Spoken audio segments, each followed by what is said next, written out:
إذ هما في الغار إذ يقول لصاحبه لا تحزن إن الله معنا. قال الله تعالى في شان حبيبه إن الله وملائكته يصلون على النبي يا أيها الذين آمنوا صلوا عليه وسلموا تسليما. الصلاة والسلام عليك يا سيدي يا رسول الله، الصلاة والسلام عليك يا سيدي يا حبيب الله، الصلاة والسلام عليك يا جد الحسن والحسين وعلى آلك وأصحابك يا خاتم النبيين. مولاي صل وسلم دائما أبدا على حبيبك خير الخلق كلهم. يا رب بالمصطفى بلغ مقاصدنا واغفر لنا ما مضى يا واسع الكرم. يا أكرم الخلق ما لمن ألوذ به سواك عند حرور حادث عمامي. فإن من جودك الدنيا وضرتها ومن علومك علم اللوح والقلم.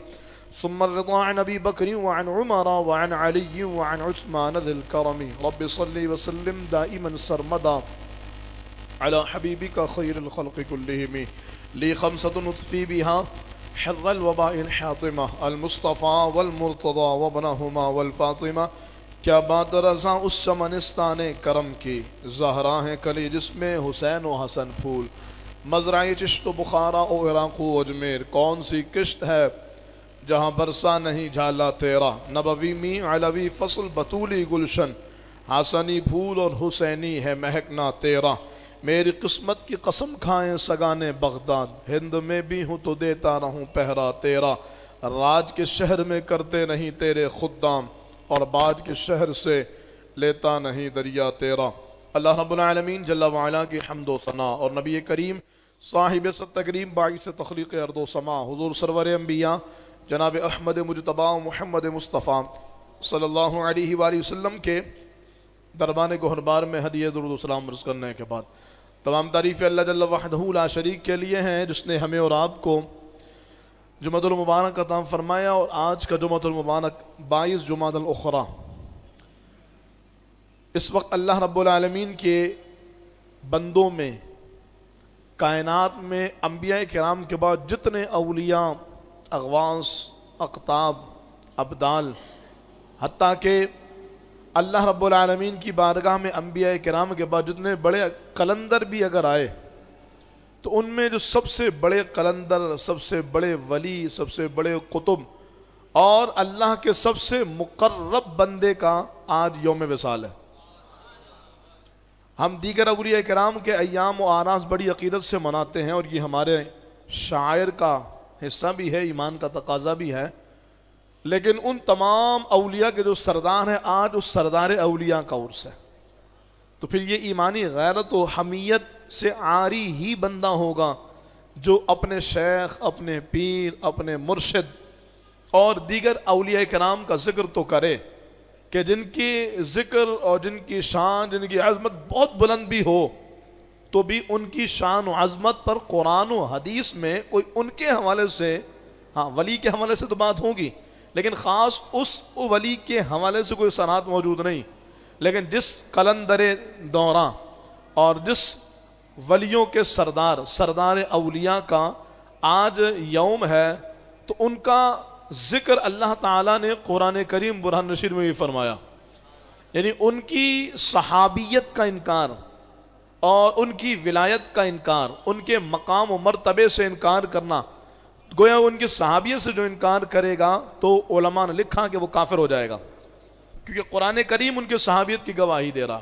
حتیٰ کہ دیگر اور صحابہ کرام بھی ہیں، 1.25 لاکھ سے زائد جو صحابہ کرام رضوان اللہ تعالی علیہم اجمعین، تو وہ صحابہ بھی ان کی صحابیت بھی قرآن سے ثابت نہیں ہے، ان کی صحابیت حدیث سے ثابت ہے، ان کی صحابیت سیرت و تاریخ سے ثابت ہے. لیکن جناب سیدنا صدیق اکبر رضی اللہ عنہ کی جو صحابیت ہے یہ قرآن کریم سے ثابت ہے. تو بحمد اللہ تعالی آج 22 جمادی الاخری کو جمعہ کا دن بھی آیا اور ہمیں یہ موقع ملا کہ ہم ولیوں کے اس سردار کا ذکر کریں. اگرچہ ہمیں یہ معلوم ہے اور ہمارے پیش نظر ارض فلسطین ہے، ہم یہ چاہتے ہیں کہ لوگوں کے دل و دماغ میں یہ معاملہ اور فلسطین کا مسئلہ بالکل واضح رہے، کیونکہ وقت کے ساتھ ساتھ یہ چیزیں ٹھنڈی ہوتی چلی جا رہی ہیں، لوگ اس سے غافل ہوتے چلے جا رہے ہیں.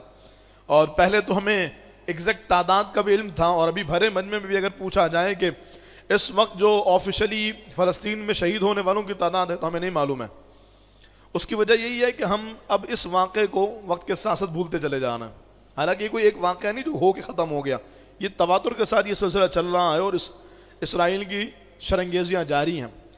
تو جناب صدیق اکبر رضی اللہ تعالیٰ کا ذکر اس لیے بھی ضروری ہے کہ اللہ ان کے ذکر کی برکت سے فلسطینیوں پہ کرم کر دے، کیونکہ جن لوگوں نے جمعے کی بیانات میں شرکت کی ان کو معلوم ہوگا کہ جب ہم نے ارض فلسطین کی ہسٹری بیان کی تھی تو اس میں یہ بتایا تھا کہ یہ پرانا ملک شام ہے، جس کو آج السوریۃ الکبریٰ کہا جاتا ہے۔ اس میں آپ کے لبنان اور یہ دیگر ممالک شامل ہو جاتے ہیں، فلسطین بھی اس میں آ جاتا ہے۔ تو گویا جناب سیدنا صدیق اکبر رضی اللہ تعالیٰ عنہ جب اسلام لانے سے قبل شام کے سفر پہ گئے تو شام کی سرزمین پر ایک راہب نے صدیق اکبر کو دیکھ کر کے اپنے پاس ٹھہرا کر ان کی کئی طرح کی نشانیاں تلاش کر کے آخر میں راہب کہتا ہے بس ایک ابو بکر ایک نشانی اور دیکھ لینے دو۔ کہا وہ کیا؟ کہا اپنی قمیض اپنے پیٹ سے اٹھاؤ، تمہارے پیٹ پہ کچھ دیکھنا ہے۔ صدیق اکبر باحیا، تو صدیق اکبر یہ کیسے گوارا؟ انہوں نے کہا نہیں، یہ فضول باتیں کیا کر رہے ہو، اگر ہمیں رات ٹھہرنے کے لیے جگہ دیں تو ٹھیک ہے، ورنہ پھر چھوڑو، ہم کہیں بھی رہ جائیں گے۔ یہ کیا اتنی ساری باتیں پوچھنے کے بعد اب کہتے ہو کہ اپنے بدن سے کپڑا ہٹاؤ تو پیٹ دیکھنا؟ تو اس نے کتاب سامنے رکھ دی، اور اس رکھی گئی کتاب میں جو اس راہب کے پاس تھی، نبی آخر الزمان امام الانبیاء خاتم المرسلین جناب رحمت للعالمین صلی اللہ تعالی علیہ وآلہ وسلم کے بعثت کا ذکر بھی تھا، اور حضور پر سب سے پہلے ایمان لانے والے کا بھی ذکر تھا۔ وہ ساری نشانیاں جو جناب صدیق اکبر میں تھی وہ ساری نشانیاں اس کتاب میں لکھی ہوئی تھی، اور آخری نشانی یہ بھی تھی کہ اس کے پیٹ پہ تل ہوگا۔ آپ نے کپڑا اٹھایا، کبھی خود بھی بندہ کبھی غور نہیں کرتا، آپ نے اٹھایا تو آپ کے پیٹ پر تل موجود تھا۔ راہب نے بڑھ کر اس تل کو چوما اور کہا میں گواہی دیتا ہوں وہ آنے والا بھی سچا ہے، اس کا ساتھ دینے والا بھی سچا ہے۔ تو میں جو بات کہنا چاہنا تھا، یہ واقعہ پہلے بھی سن چکے ہوں، اس لیے میں نے بہت مختصر کر کے یہ بات بتائی۔ جو اس کے پیچھے بات بتانی تھی وہ یہ ہے، یہ سرزمین شام کا واقعہ ہے۔ جب یہاں سے واپس آئے تو پتہ لگا کہ صدیق اکبر کے دوست جناب رسول اللہ صلی اللہ علیہ وسلم نے اعلان نبوت فرما دیا۔ ابو بکر صدیق سب چھوڑ چھاڑ کے حضور کے دربار میں پہنچے، سرکار کے گھر میں پہنچے، دستک دی، سرکار نے دروازہ کھولا اور سرکار علیہ السلام سے پوچھا کہ اے محمد صلی اللہ علیہ وسلم، اے میرے دوست، میں کچھ سن رہا ہوں، کیا وہ سچی بات ہے؟ تو سرکار علیہ السلام نے فرمایا ہاں بالکل سچی بات ہے۔ تو کہا اچھا یہ بتائیے کہ آپ کی سچی بات پر اگر کوئی مجھ سے دلیل مانگے، خود دلیل نہیں طلب کی، اگر مجھ سے کوئی دلیل مانگے تو کیا دوں؟ سرکار نے فرمایا اس سے بھی بڑی کوئی دلیل چاہیے جو راہب کا تمہارے ساتھ معاملہ ہوا ہے اور تمہارے پیٹ تک پہ تل کو تلاش کر کے تمہیں گواہی دی اس راہب نے۔ صدیق اکبر نے کلمہ پڑھا اور اسلام قبول کر لیا۔ تو ارض فلسطین اور ابو بکر صدیق بڑا گہرا تعلق ہے، بار بار آنا جانا لگا رہتا تھا۔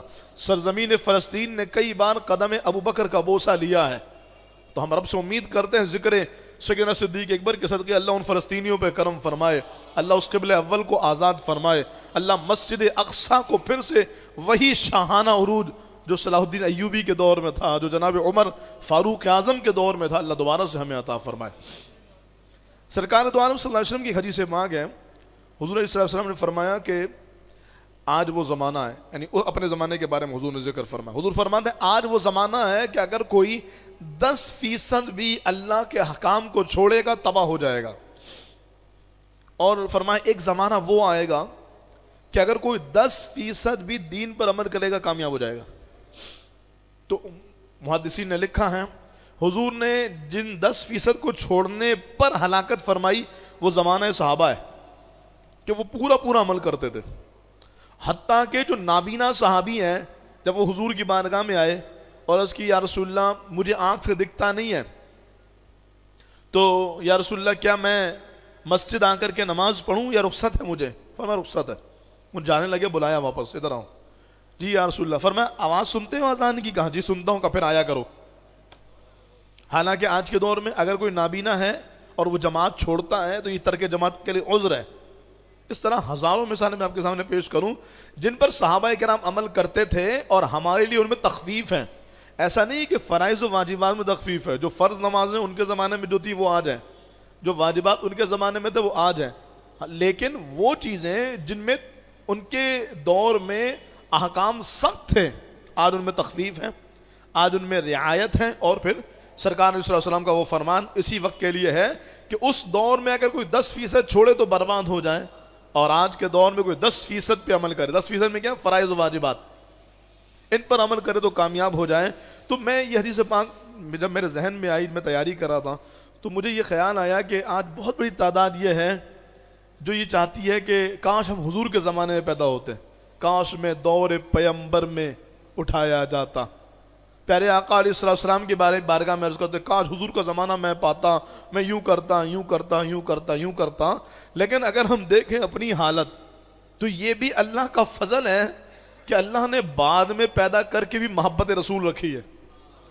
اس دور میں پیدا ہو کر ابو جہل عتبہ و شیبہ کے ساتھ کھڑے ہو جاتے، اگر عبداللہ بن ابی اور ان جیسے منافقین کے ساتھ کھڑے ہو جاتے تو کیا ہوتا؟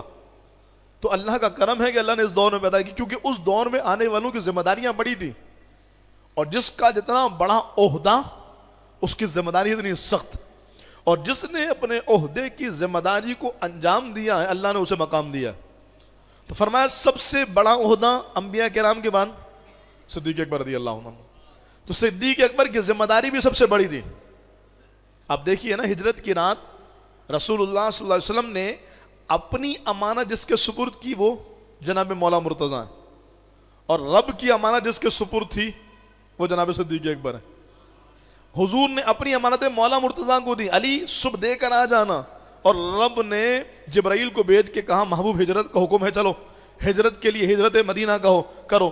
جبرائیل یہ بتاؤ ساتھ کس کو لے کر کے جانا؟ کہا رب نے کہا ابو بکر کو لے کر کے جانا۔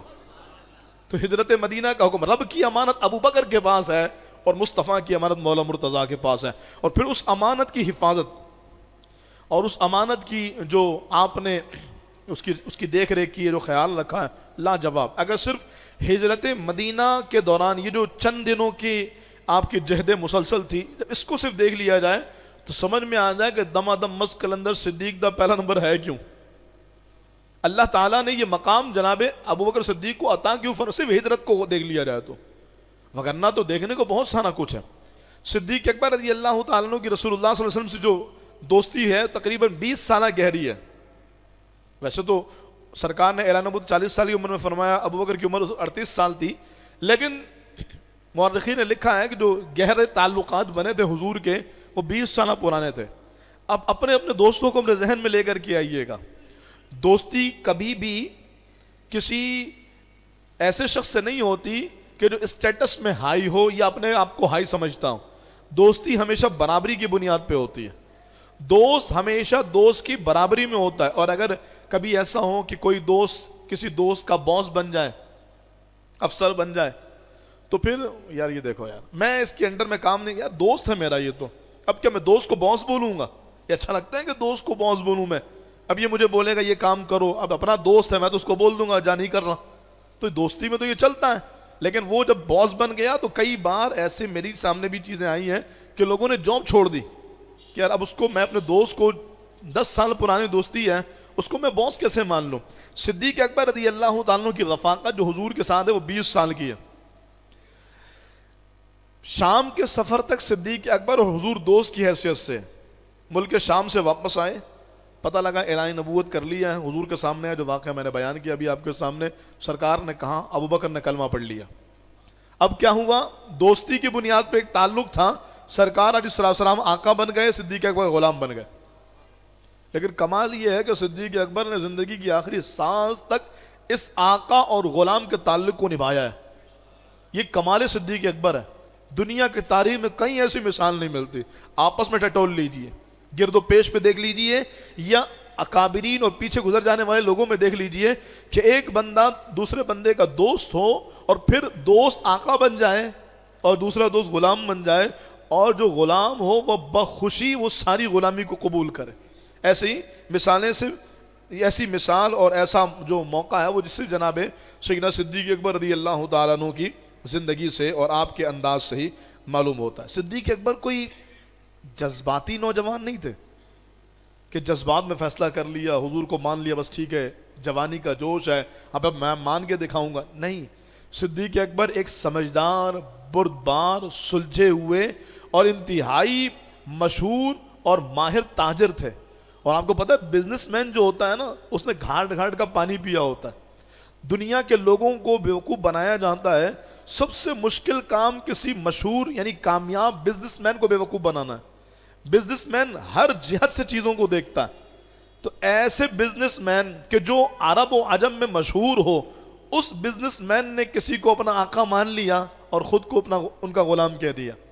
لیکن اس بزنس مین نے پھر یہ فیصلہ جذبات میں نہیں کیا، اور جب ہی اس کا نتیجہ پوری زندگی بھر سامنے رہا کہ انہوں نے پھر اس بات کو اور اس عہد کو اور اس تعلق کو نبھا کر کے دکھایا کہ جب رسول اللہ صلی اللہ تعالی علیہ وآلہ وسلم کے بارے میں مولا مرتضیٰ سے پوچھا گیا، علی یہ بتاؤ کہ حضور کے صحابہ میں سب سے بہادر کون؟ تو مولا مرتضیٰ کا دور خلافت ہے اور علی شیر خدا ہے، حق بات کہنے میں پسو پیش نہیں کرتے. مولا مرتضیٰ کہنے لگے کہ سب سے زیادہ بہادر میں اس شخص کو جانتا ہوں جس نے صحن حرم میں آ کر کے وہ کام کیا جو کوئی نہیں کر سکتا تھا. پوچھا کہ حضور کیا؟ کہنے لگے جب ابتدائے اسلام تھا، حضور حرم کعبہ میں موجود تھے، کافر مل کر کے حضور پر پل پڑے اور میرے محبوب علیہ الصلوۃ والسلام کو شدید قسم کے تشدد کا نشانہ بنایا. حتیٰ کہ میں نے روایت پڑھی کہ سرکار کے گلے میں چادر کا پھندا ڈال کر کے جب وہ کھینچتے تو حضور کی آنکھیں مبارک باہر آنے لگ جاتی. اس قدر شدید ظلم اور اس قدر تکلیف کے ساتھ پیارے آقا علیہ السلام نے تبلیغ دین کی. کہتے ہیں کہ اس کیفیت میں مجھے خیال کچھ بھی نہ آیا، میں بھاگا ابو بکر کے پاس اور جا کے کہا ابو بکر سرکار کے ساتھ یہ معاملہ. صدیق اکبر بھاگے ہوئے آئے اس حال میں کہ عرب کے اس مشہور تاجر کے سر پہ ٹوپی بھی نہیں دی، پیر میں چپل بھی نہیں تھی، ننگے پاؤں دوڑتے ہوئے آئے اور کافروں کو اپنے ہاتھوں سے دھکا دیا، مکے مارے اور انہیں دور کیا حضور سے اور خود حضور کے اوپر لیٹ گئے. اور اس کے بعد جو ڈنڈے، جوتے، لاتیں، مکے پڑی وہ سب صدیق اکبر نے اپنے پیٹھ پہ برداشت کی. لیکن حضور علیہ السلام کی ذات پر ایک آنچ بھی نہیں آنے دی. مولا مرتضیٰ فرماتے ہیں میں گواہی دیتا ہوں سرکار کے صحابہ میں سب سے بہادر ابو بکر. کیونکہ صحابہ کرام سارے ہی بہادر ہیں، ہم کسی کی تنقید نہیں کرتے، ہم کہتے ہیں ہر صحابی نبی جنتی جنتی. لیکن اگر سب میں جو سب سے زیادہ کمال اور سب سے زیادہ اللہ نے جس کے لیے برکات رکھی ہیں وہ جناب صدیق اکبر ہیں کہ جب جنگوں میں صحابہ ساتھ ہوتے تھے اس موقع پر دین کی بقا یقیناً مشکل کام تھی، لیکن صحابہ کرام پھر بھی ایک ساتھ ہونے کی وجہ کر ہمت بنتی تھی. جب کوئی بھی نہیں تھا، سارا عرب، سارا مکہ سب مخالف تھے اور اکیلے ابو بکر تھے جو حضور کے ساتھ کھڑے تھے. مولا مرتضیٰ چھوٹے بچے تھے، سیدہ خدیجہ پاک رضی اللہ تعالیٰ عنہ خاتون تھی اور وہ جناب زید بن حارثہ غلام تھے. صدیق اکبر ہی وہ تھے جنہوں نے ہر موقع پہ رسول اللہ صلی اللہ تعالی علیہ وآلہ وسلم کو کی حفاظت کی، آقا دو عالم علیہ السلام کے ساتھ کھڑے رہے. جب ہجرت کا موقع آیا میرے محبوب علیہ السلام نے صحابہ میں اعلان فرما دیا کہ رب نے ہجرت کا حکم دے دیا، تم سارے ہجرت کر جاؤ. سارے رخت صبر باندھنے کے لیے نکلے. ابو بکر کھڑے ہیں. عرض کی یا رسول اللہ میرے لیے کیا حکم ہے؟ اب سمجھنے والوں کے لیے اشارہ کتنا خوبصورت، اس بات میں گہرائی کتنی ہے. بھائی جب سب کو کہا ہے تو ابو بکر بھی شامل ہے. بھائی سب کے لیے رب کا حکم آ کے ہجرت کرنے کا، جاؤ سارے ہجرت کر جاؤ. جناب رسول اللہ صلی اللہ علیہ وسلم سے ابو بکر کہتے ہیں یا رسول اللہ میرے لیے کیا حکم ہے؟ حضور فرماتے ہیں ابو بکر مجھے لگتا ہے رب ان قریب مجھے بھی ہجرت کا حکم دے گا، تم میرے ساتھ چلنا. یہ پسند حضور علیہ السلام کی ہے، تم میرے ساتھ چلنا اور میں تمہیں اس بات کے لیے پسند کرتا ہوں کہ تم اس سفر میں میرے ساتھ رہو. چنانچہ جناب سیدنا صدیق اکبر رضی اللہ تعالیٰ عنہ گھر آئے، تیاری شروع کی. 3 اونٹنیاں رکھی جو تگڑی تیار کی. ان اونٹنیوں کو ایک شخص کے حوالے کیا اور اجرت دی اور اسے کہا کہ جس روز ہم نکل جائیں اس کے 3 دنوں کے بعد بیٹے کی طرف سے پیغام آئے گا تو یہ اونٹنیاں لے کے فلاں مقام پر آ جانا. اپنے غلام عامر بن فہیرہ کو کہا کہ ہم نے اپنا مسکن وہاں بنانا ہے. کہاں؟ غار ثور میں. تو تم نے بکریاں چراتے چراتے بہانے سے وہاں تک آ جانا ہے تاکہ میں بکریوں کو دودھ دو کر پیارے آقا کو پیش کر سکوں. اپنی بیٹی اسما بنت ابی بکر سے کہا ہر شام تم تازہ کھانا تیار کر کے لے کر آنا، ایسا کہ رات بھی کھا سکے اور صبح بھی ہو جائے. اپنے بیٹے محمد بن ابوبکر یا عبد الرحمن بن ابوبکر سے آپ نے کہا کہ دن بھر جو کفار مکہ کے ایکٹیویٹیز ہیں ان سب کا جائزہ لے کر شام میں مجھے آ کر کے بتانا کہ ان کی حکمت عملی کیا ہے۔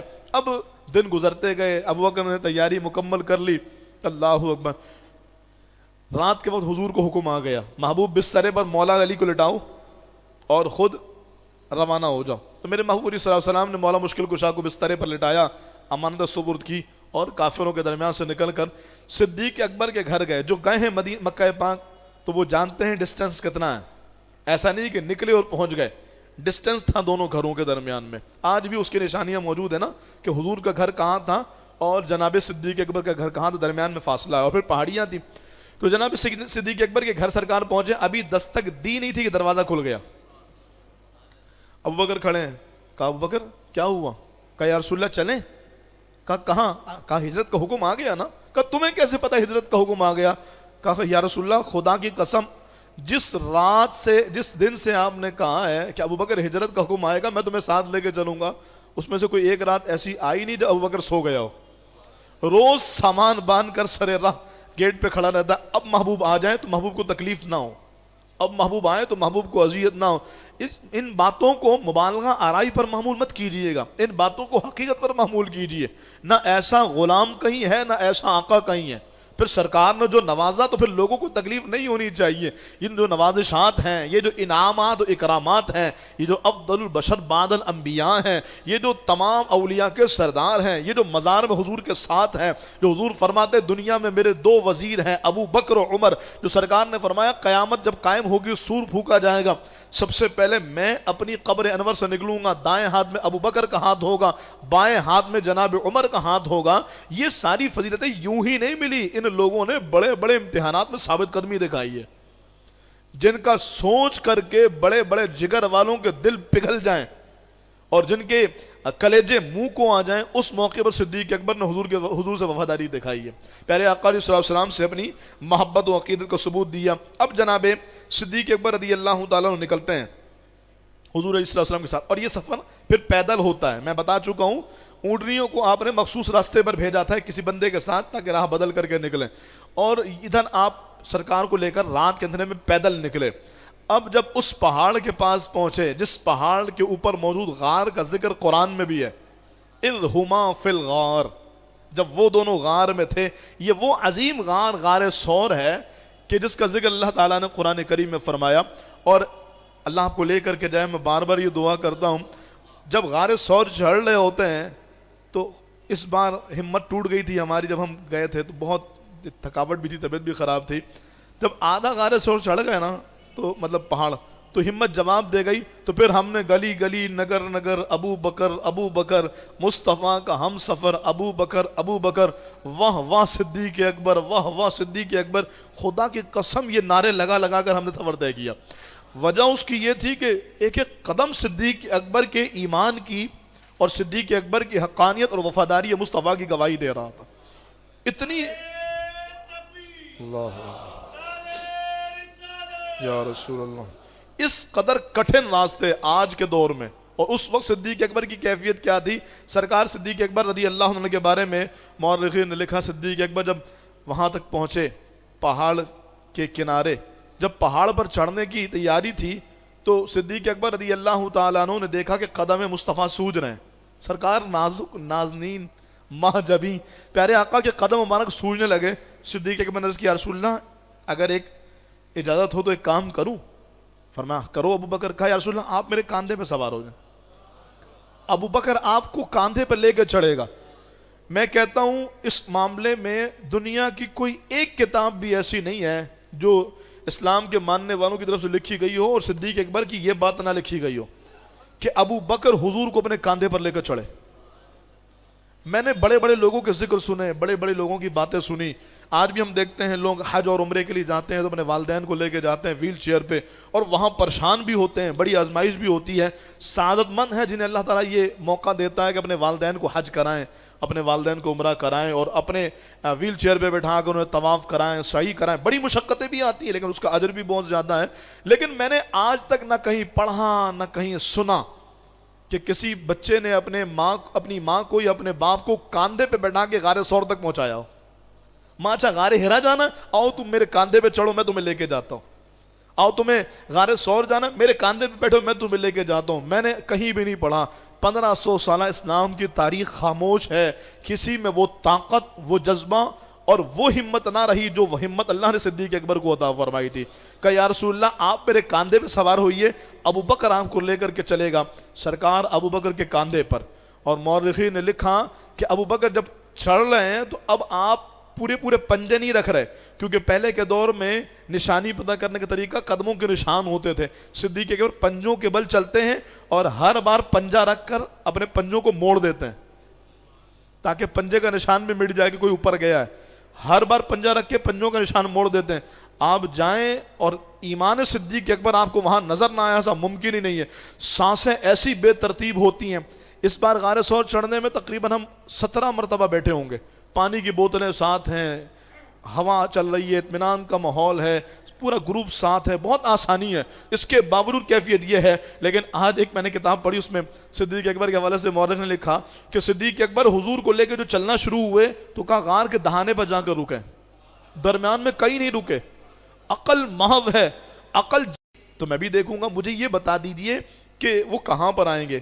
تو عیسیٰ علیہ السلام نے رب کے کرم سے جو ان پر اللہ کی نوازشات دی، فرمایا ویسے تو مکے میں آئیں گے، مدینہ جائیں گے، لیکن ایک غار ہے جہاں پر وہ 3 دن کا قیام کریں گے۔ آپ نے پتہ بتایا غار ثور کا، سانپ اس پہاڑ پر اس غار تک پہنچا، امام فخر الدین رازی نے لکھا، سانپ وہاں تک پہنچا اور پہنچ کے اس غار میں اس نے 70 سوراخ کیے کہ یہاں نہیں تو یہاں، یہاں نہیں تو یہاں، یہاں نہیں تو یہاں، کہیں سے تو آنے کو ملے گا۔ اور کمال ہے، اب یہ 2 عاشقوں کے آپس کا مزاج عشق کہہ لیجیے، مقابلہ تو نہیں کہیں گے ہم، یہ 2 عاشقوں کا مزاج عشق ہے۔ ایک کہتا ہے میں تو آ کر کے رہوں گا، دوسرا کہتا ہے محبوب تک کسی موذی چیز کو آنے نہیں دوں گا۔ اپنے بدن کے کپڑے تک پھاڑ کر آپ نے بند کیا، امامہ شریف بھی آپ نے لگا دیا، اور ایک سوراخ بچا آپ جانتے اس میں اپنی ایڑی یا اپنا انگوٹھا آپ نے لگا دیا۔ اب سارے دروازے بند، کہتے ہیں سانپ نے 10 مرتبہ اپنا سر رگڑا۔ ابو بکر ہٹ جانا، مجھے زیارت کرنے دے۔ ابو بکر کیسے ہٹاتے؟ سرکار علیہ السلام کی حفاظت، اور اللہ تعالیٰ نے یہ سعادت دی اتنے صحابہ کرام میں جس کو اللہ رب العالمین نے اس شرف سے اور اس اعزاز سے نوازا کہ تم میرے محبوب کے ساتھ ہجرت کرو گے، وہ جناب صدیق اکبر رضی اللہ تعالیٰ عنہ۔ تو صدیق اکبر رضی اللہ عنہ نہ ہٹایا تو پھر اس نے ڈنک مارا۔ آپ کو پتہ ہے یہ زہر کیسے اثر کرتا ہے؟ جب یہ باڈی میں جاتا ہے تو بندے کے جگر کو پھاڑ دیتا ہے، بندے کے گردے کو پھاڑ دیتا ہے، اندر کا نظام تہس نہس کر دیتا ہے۔ سامنے ڈسا اور اس نے نظام کو ختم کرنا شروع کیا۔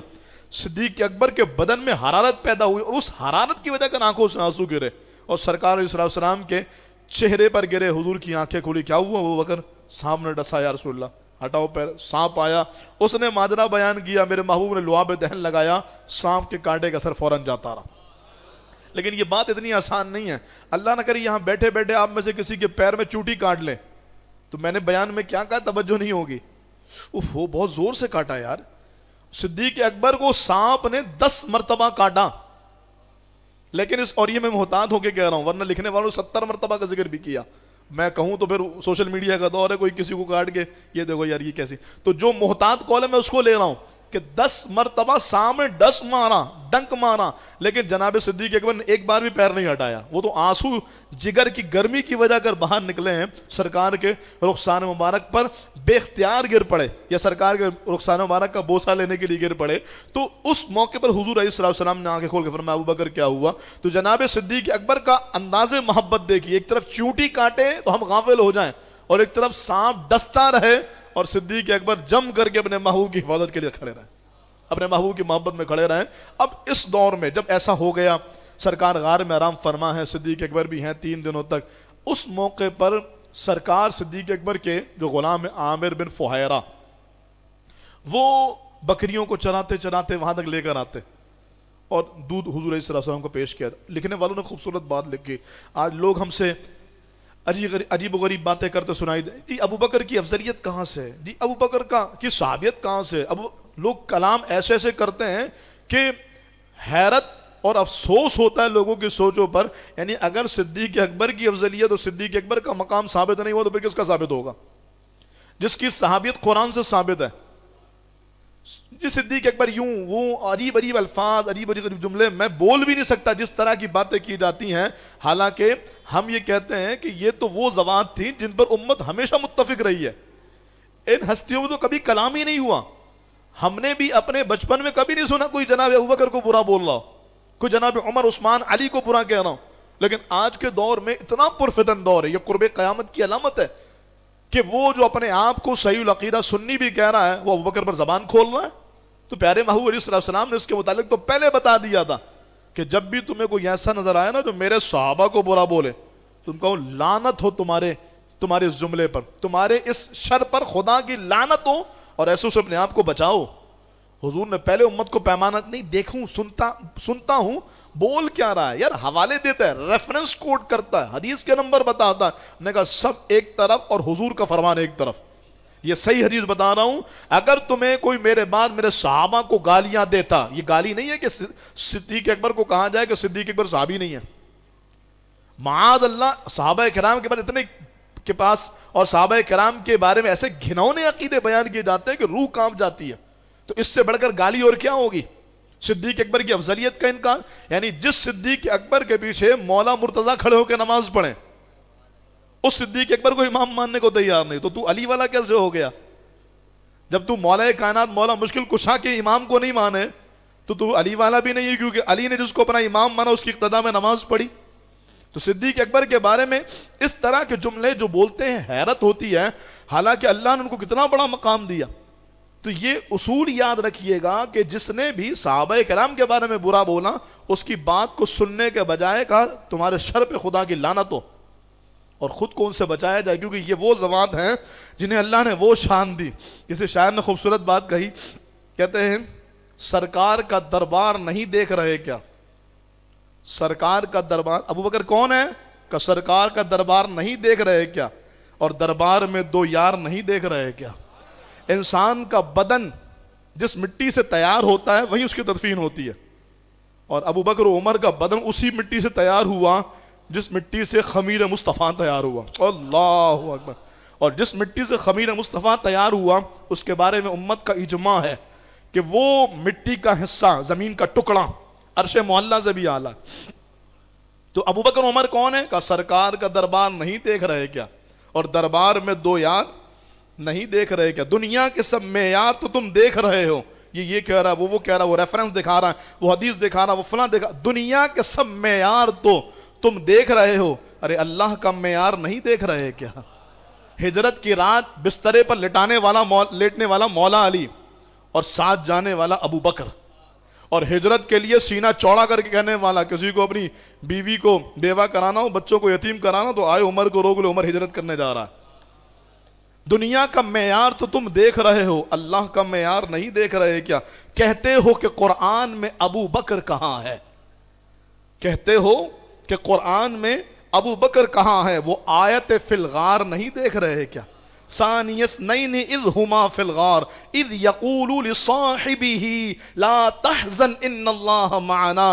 یہ قرآن کا اعلان سرکار نے جب اپنے صحابی سے کہا. کون ہے صحابی؟ اپنا پرایا ہر ایک نے لکھا، کیونکہ مولا تو بستر پہ لیٹے تھے نا حضور کے. اپنے پرائے ہر ایک نے لکھا کہ یہاں پر جو صحابی سے مراد ہے وہ جناب صدیق اکبر ہے. کہتے ہیں کہ قرآن میں ابو بکر کہاں ہے؟ تم آیت فی الغار نہیں دیکھ رہے کیا؟ اور یہ بات گفتگو ختم. صدیق امامت میں ہیں اور مقتدیوں میں کھڑے. صدیق امامت میں ہیں اور مقتدیوں میں کھڑے. تم حیدر کرار نہیں دیکھ رہے کیا؟